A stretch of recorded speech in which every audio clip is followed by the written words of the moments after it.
오늘 총평이랄까요? 어떻게 보셨는지. 네, 아슬아슬하게 지켜봤습니다. 저는 사실 작년부터 쭉 최혜병 특검 관련된 예. 그 일을 해오면서 최혜병 특검법이 정말 3번이나 부결되는 그런 과정을 지켜봤지 않습니까? 예. 보면서 그때 국민의힘 이탈표나 이런 것들이 거의 없었습니다. 거의 없었고 지난주에 김건희 특검법도 탄핵소추한 거 같이 표결했던 것도 별로 이탈표가 많지 않아서 예. 혹시나 하는 불안감을 계속 가지고 있었기 때문에 204표로 찬성 가결되는 그 순간까지 계속 저는 조마조마하면서 지켜봤던 것 같습니다. 예, 부결 가능성도 있을 것이다. 예, 저는 그렇게 보고 있었습니다. 그렇군요.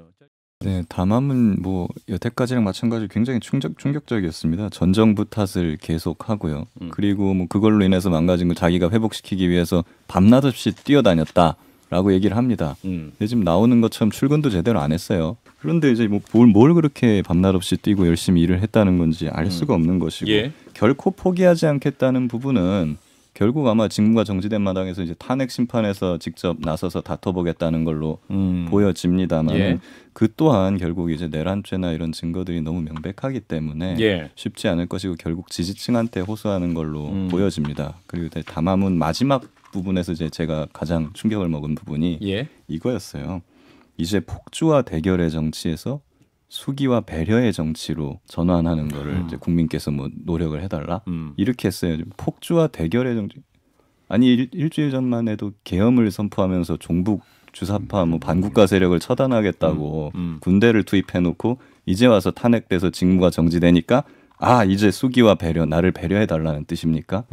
이 정도로 뻔뻔하고 앞뒤가 안 맞는 사람이 어디 있겠습니까? 폭주는 대통령이 한 것이라고 국민들은 이해하고 있습니다.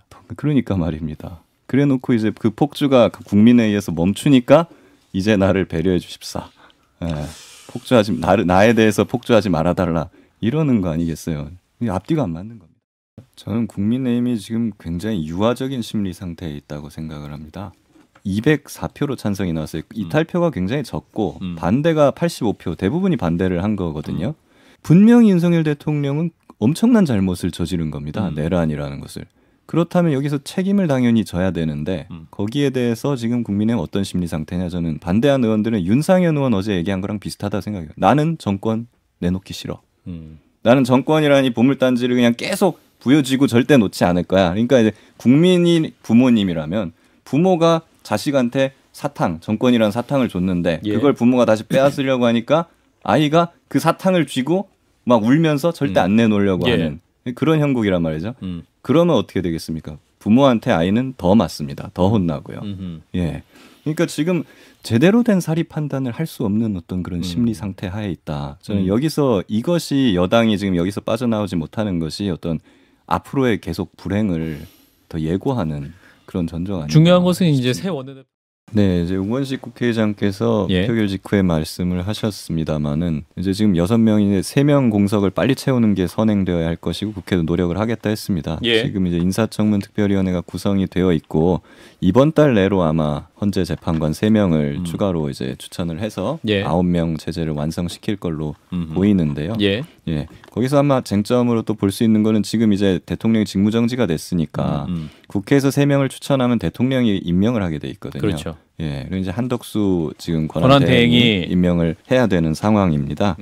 네, 그래서 한덕수 총리에게는 제가 보기에 지금 한 3가지 정도의 난관이라면 난관이고 어떤 그런 것들이 있는데 예. 헌재 재판관들을 이제 과연 얼마나 빨리 임명할지 그 부분 그리고 이제 앞으로 내란죄 수사와 관련해서 지금 개별특검법이 또 통과가 될 건데 예. 이거에 대해서 그럼 거부권을 행사하지 않고 공포를 할 것인지 예.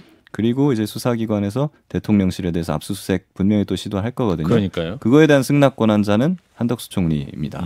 예, 그걸 어떻게 할 것인지 이런 것들에 대해서도 지금 아마 총리나 이제 여당에서 어떻게 나오느냐에 따라서 전국이 좀 방향을 바뀔 것으로 생각됩니다.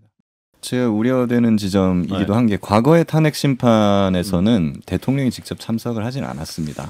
예, 그런 채로 이제 운영이 됐었는데 이번에는 윤석열 대통령 스타일상 직접 나와서 직접 구두로 변론을 할 가능성이 상당히 스스로. 높다고 예, 저는 그렇게 보고 있거든요. 어허. 그럼 여기서 탄핵 심판 전 크게 2갈래로 예상이 되는데 예. 아마 윤석열 대통령 측의 변호인단 쪽에서는 심판정지 조항이 있어요. 헌법재판소 51조에 보면은 예. 지금 수사가 진행 중이고 형사소송 다른 절차에 형사소송 있기 때문에 그런 인해서. 경우에는 탄핵 심판 절차를 정지할 수 있다라는 규정이 있거든요. 물론 재량입니다. 예. 근데 그걸 강하게 대리인단 쪽에서는 주장을 할 가능성이 있습니다. 실제로 뭐 손준선 검사장 같은 경우에 지금 정지가 되기도 했고요. 예. 이렇게 가거나 아니면 아예 이렇게 가지 않고 부정선거론을 완전히 띄워버리는 대대적으로 거군요. 띄우면서 이제 내가 계엄을 한 이유가 부정선거 때문이다 라고 하면서 이제 완전 논점을 흐리고 진흙탕으로 가는. 부정선거가 횡행했고 지금 구성된 다수 민주당 중심의 다수 국회도 부정선거로 한 것이기 때문에 그렇죠. 저 국회는 무시해도 되는 것이었어. 그러니까는 그런 그거에 주장들. 대해서도 탄핵 그 헌법재판소가 부정선거 부분에 대해서도 조사를 해야 된다. 아하. 라고 하면서 뭐 온갖 좀 이상한 증거라든가 이런 걸 내면서 이제 탄핵 심판 절차를 질질 끌고 그러고 나서 결국에 그건 전혀 받아들여지지 않으리라고 저는 생각을 하거든요. 헌재에서. 예, 왜냐하면 아무런 뭐 증거도 없고 근거도 없는 부분이기 때문에 받아들여지진 않고 아마 파면이 인용이 될 것으로 저는 보여지는데 예. 내가 부정선거 그렇게 주장했는데 헌재에서 그거 받아들여주지 않았다라는 걸 또 빌미로 삼아서 또 장외에서 계속 이제 극우 세력을 선동하면서 투쟁해 나가는 거 아니냐 하는 그런 우려가 있습니다. 그러면 그게 약간 제2의 황교안 전 대표처럼 그렇게 될 수도 있는 것이죠. 우선은 뭐 누가 비대위원장이 되든 간에 말씀 주신 것처럼 85표나 반대표가 나왔다는 것은 뭐 결국 지울 수 없는 것이고요. 예, 그리고 지난번에는 아예 처음 탄핵 소추할 때는 단체로 불참을 해버렸지 않습니까? 불성립이 되게 만들었죠. 그래서 국민으로부터 이제 내란의 동조한 정당이다, 내란 방조다, 그리고 이제 정당해산 사유다라는 말까지 들은 상황입니다. 이런 상황에서는 뭐 이 부분에 대해서 어떤 친윤계까지 포함된 어떤 사람들의 어떤 뼈를 깎는 어떤 사과나 이런 것이 있지 않는 한은 국민들이 도저히 믿어주지 않을 것으로 저는 보고 있고, 그런데 그런 사과는 아마 하지 않을 것 같습니다. 저는 이제 강혜경 씨를 제가 맞아요. 변호인 하고 있지 계시니까. 않습니까? 강혜경 씨가 명태균 씨를 평가하는 게 예지력이 진짜 뛰어나다라는 말을 항상 하시거든요.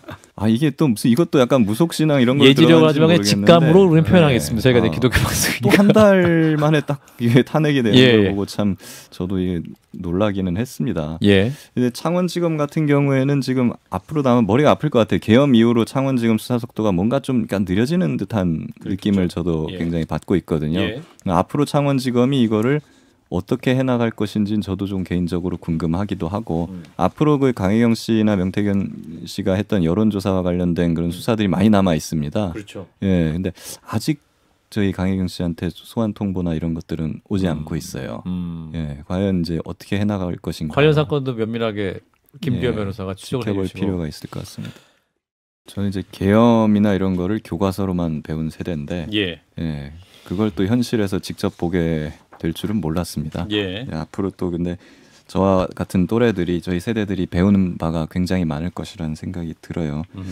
그리고 저는 이제 최혜병 사건 진상규명을 위해서 지금 1년 4개월째 해오면서 사실 굉장히 중간에 좌절도 많이 하고 힘들기도 그 부분도 많이 참 우리가 잊고 있었네요. 힘들었습니다.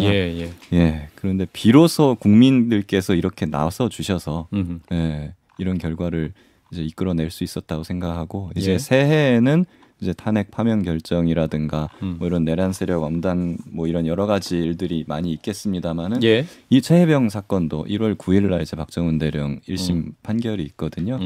거기서 무죄 판결을 시작으로 해서 많은 것들이 정상화되고 이제 희망이 가득 찬 2025년이 되기를 한번 바라봅니다.